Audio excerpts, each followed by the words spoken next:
আসসালামু আলাইকুম। সীমান্তে উত্তেজনা, ভারতীয়দেরকে বাংলাদেশি জনতা এবং বিজিবি যেভাবে একটি দৌড়ানি দিয়েছে সেটি বাংলাদেশের ইতিহাসে এক অনন্য নজির হয়ে রইল। স্বাধীনতার আজকে ৫৪ বছর অতিক্রান্ত হওয়ার পরেও এ ধরনের সাহস বিজিবির পক্ষ থেকে আমরা কখনো দেখিনি, বাংলাদেশের কোনো মানুষও দেখিনি। আজকে ৫ই আগস্টের পর থেকে যেভাবে ভারত অস্থিতিশীল করার চেষ্টা করতেছে এবং বিভিন্নভাবে সীমান্তে হত্যাযজ্ঞ অন্যায়ভাবে বাংলাদেশি নাগরিকদের উপর গুলি চালিয়ে আন্তর্জাতিক আইন অমান্য করতেছে এবং বিভিন্ন প্রান্তে আন্তর্জাতিক সীমারেখা অতিক্রম করে তারা যে কাঁটাতারের বেড়া নির্মাণ করতেছে, এ নিয়ে কিন্তু দফায় দফায় সংঘর্ষের দ্বার প্রান্তে বাংলাদেশকে ঠেলে দিতেছে ভারতীয়রা, অর্থাৎ বিএসএফ সদস্যরা, বিএসএফ জওয়ানরা। আজকে মোদী সরকারের উস্কানিমূলক আস্ফলনে বাংলাদেশের উপর এই অদ্ভুতপূর্ণ আচরণ দেখাচ্ছে। আন্তর্জাতিক আইনকে বৃদ্ধাঙ্গুলি দেখিয়ে তারা যেভাবে বাংলাদেশের সাথে আজকে তারা সম্পর্ক নষ্ট করার চেষ্টা করতেছে এবং উত্তেজনার পারদ বাড়িয়ে দিচ্ছে, সেখান থেকে কিন্তু স্পষ্ট ইঙ্গিত পাওয়া যাচ্ছে যে বাংলাদেশ এবং ভারতের সম্পর্ক বর্তমানে কোন অবস্থায় গিয়ে পৌঁছেছে। আমরা দেখেছি বেশ কয়েকদিন আগে চাঁপাইনবাবগঞ্জে, বিশেষ করে শনিবারে চাঁপাইনবাবগঞ্জে যে একটি ঘটনা ঘটেছে, সেই ঘটনা থেকে ভারতীয়দেরকে অবশ্যই শিক্ষা গ্রহণ করতে হবে এবং বাংলাদেশের দেশপ্রেমিক জনতা, সীমান্তবর্তী অঞ্চলে যারা বসবাস করে, তারা যে সাহস বিজিবির সাথে একত্রিত হয়ে বিএসএফ তথা ভারতীয় উগ্রবাদীদেরকে যেভাবে সীমান্ত অঞ্চল থেকে তাড়িয়ে দিয়েছে এবং তাদের সাথে যে একটি ফাইটিং অবস্থায় গিয়েছিল, সেটি আসলে দেশপ্রেমিক জনতার এবং দেশের প্রতি ভালোবাসার একটি অনন্য নজির। আজকে এখান থেকে শিক্ষা গ্রহণ করতে হবে। আজকে যেই সকল রাজনৈতিক দলগুলো আজকে স্বাধীনতার পর থেকে রাষ্ট্র ক্ষমতায় ছিল, তারা কিন্তু সেই সাহস ভারতের বিপক্ষে ওইভাবে কঠোর অবস্থানে যেতে পারেনি। আজকে দেশপ্রেমিক জনতা ভারতীয় বিএসএফ এর সহযোগিতায় যখন বাংলাদেশের অভ্যন্তরে ঢুকে বিভিন্ন ফসল কিংবা গাছ কেটে নিয়ে যায়, সেখানে থেকেই কিন্তু বাংলাদেশের দেশপ্রেমিক জনতা, সীমান্ত অঞ্চলের জনতাগুলা বারবার প্রতিবাদ করতেছে। তাদের আজকে বিএস অর্থাৎ বিজিবিকে যেভাবে সরকারের পক্ষ থেকে কঠোর অবস্থান সীমান্তে লক্ষ্য করা যাচ্ছে, সেটি কিন্তু এর আগে কখনো দেখা যায়নি। আজকে যদি ক্ষমতাসীন যারা ছিল কিংবা ক্ষমতায় নেই রাজনৈতিক দলগুলোকে যদি আজকে বলা হতো যে যান সীমান্ত অঞ্চলে, আজকে যে অস্থিরতা সৃষ্টি হচ্ছে সেই অস্থিরতায় কিছু একটা বলুন কিংবা নেতারা ছুটে যান, এখানে কিন্তু নেতারা যেত না।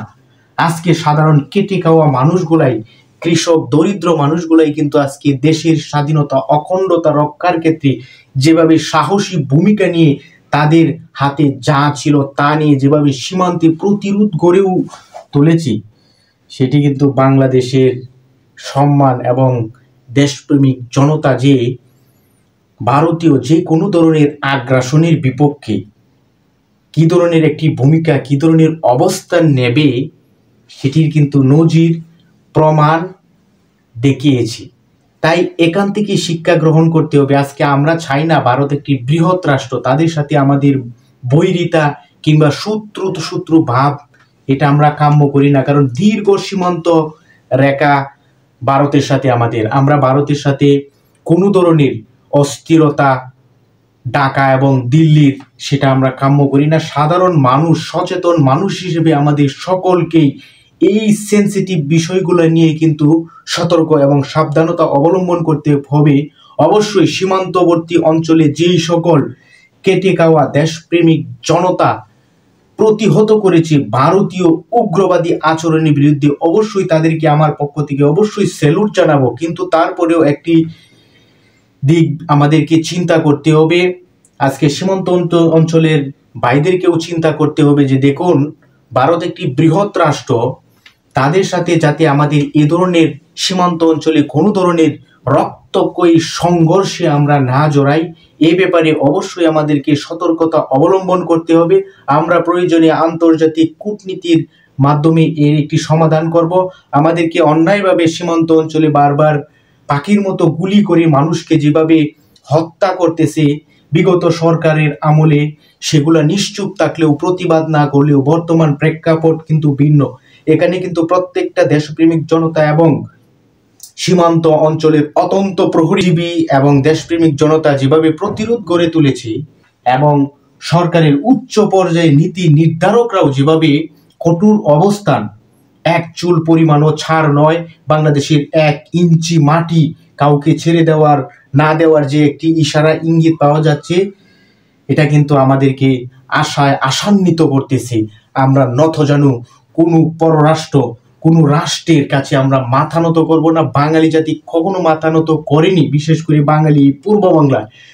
আমরা দেখেছি ইতিহাস ঐতিহ্য হাজার বছর ধরে এই বাংলাদেশের মানুষ কিভাবে প্রত্যেকটা আন্দোলন, প্রত্যেকটা অন্যায় অবিচারের বিরুদ্ধে তারা রুখে দাঁড়িয়েছে, প্রত্যেকটা আন্দোলনে তারা সফল হয়েছে। যদিও বেশ কয়েকটি আন্দোলন বিশ্বাসঘাতকদের ষড়যন্ত্রের কারণে সেগুলা ব্যর্থতায় পর্যবসিত হওয়ার পরেও কিন্তু পূর্ব বাংলার ইতিহাস ঐতিহ্য অত্যন্ত সমৃদ্ধশালী। আজকে যারা আমাদেরকে হুমকি দামকি দেয় তাদেরকে অবশ্যই এই ইতিহাস ঐতিহ্যগুলো স্মরণ করিয়ে দিচ্ছি।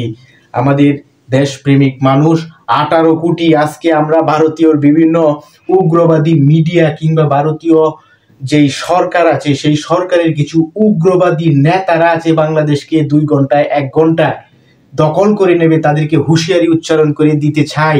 আমরা দেশপ্রেমিক 18 কোটি মানুষ যেভাবে সীমান্তের অত্যন্ত প্রহরী হিসেবে ভূমিকা পালন করতেছে, তার একটি নজির কিন্তু আপনারা দেখেছেন চাঁপাইনবাবগঞ্জে। সেই নবাবগঞ্জে যেভাবে দেশপ্রেমিক জনতা দল মত ধর্ম বর্ণ নির্বিশেষে যেভাবে আপনাদেরকে রুখে দিয়েছে এবং সীমান্ত রক্ষা করেছে, সেখান থেকে কিন্তু আপনারা কিছুটা হলেও ইঙ্গিত পেয়েছেন। ইতিমধ্যে আমরা দেখেছি ময়ূকচন্দ্রন, অর্থাৎ ময়ূক পাখি নাকি পাখি একটা আছে, ওই ময়ূকচন্দ্রন ঘোষ, তার মাথা কিন্তু নষ্ট হয়ে গেছে এই সীমান্তের এই প্রতিরোধ দেখে। এখান থেকে আপনারা অবশ্যই কিছুটা হলেও চিন্তার বাজ আপনাদের উগ্রবাদীদের কপালে আসবে। ধন্যবাদ সবাইকে।